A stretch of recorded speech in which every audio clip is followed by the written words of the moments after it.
Liverpool, late last night, seemingly stealing a march on everyone, coming in with not 100, but £110 million for Brighton's Moises Caicedo. Now, in the last few minutes, Jurgen Klopp has been speaking to the media, and it's quite a cute question that was fired at Jurgen. So listen, Jurgen, here's the deal. If you couldn't afford Jude Bellingham at 115 million, how come you can afford 111 for Caicedo? I got told that I can confirm that the deal with the club is agreed, whatever that means. Exactly in the end, because we want the player and not any kind of agreement. We will see. We'll see that. What did change? We are a club. We have not endless resources. So if we didn't expect a couple of things happening in the summer, and FAB, stuff like this, we didn't think about that before the summer, to be honest. And when it happened, then we gave it a go, and obviously the club was really stretched it. Okay, so Jurgen Klopp speaking there just a short time ago. It is a lot of money, Andros, £111 million for Moises Caicedo.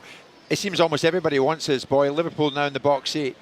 Yeah, I go back to probably Liverpool's prime years. I think it was COVID year where they won the league, and playing against them as a winger that season, Henderson and Fabinho were incredible in terms of when the fullbacks went forward, they were patrolling across. At any counter-attacks, they were snuffing out the counter-attacks. Henderson on the left, Fabinho on the right. So those players have obviously aged, and now they've been sold. So to get in a player who's 21, who's similar sort of build, can go box to box, can be that destroyer that Liverpool want, for me it's a great signing. And obviously Simon can speak about from an owner's point of view, but from the club's point of view, it's net 55 million because they've sold Fabinho for 40 million and Henderson for 12, 15 million. So yes, it's 110, 115, but net it would be 55 million. Yeah, I mean, very quietly under the radar, John W. Henry and Liverpool get the deals done, don't they? Yeah. They get the work done, Simon, but they go about it in a quiet and subtle way. This isn't over the line yet, but it looks like it.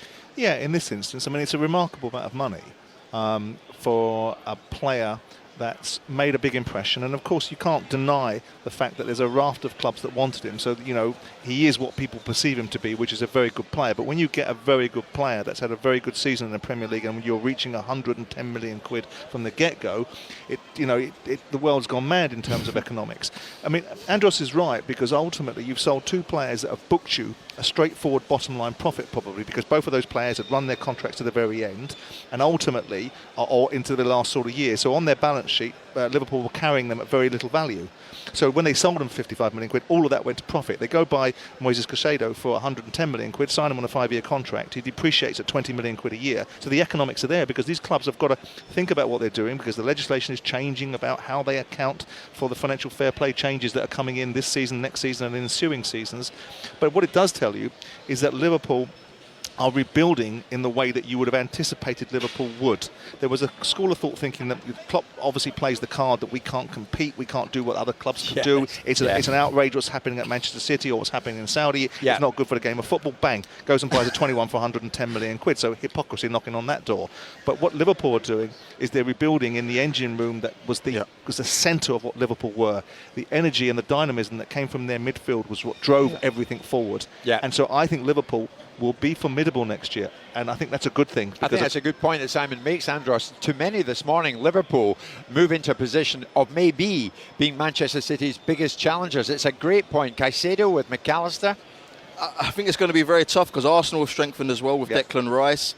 I believe Chelsea will be up there with Pochettino. He loves young players. He loves improving young players. They've got so many young players at Chelsea. I think Chelsea will be up there. So I think United, of course, so there's 4 or 5 teams now who are all looking to challenge Man City. Who's got the better deal, Andros, as it stands right now? Would it be Liverpool for Caicedo at 111, or would it be Arsenal for 105 with Declan?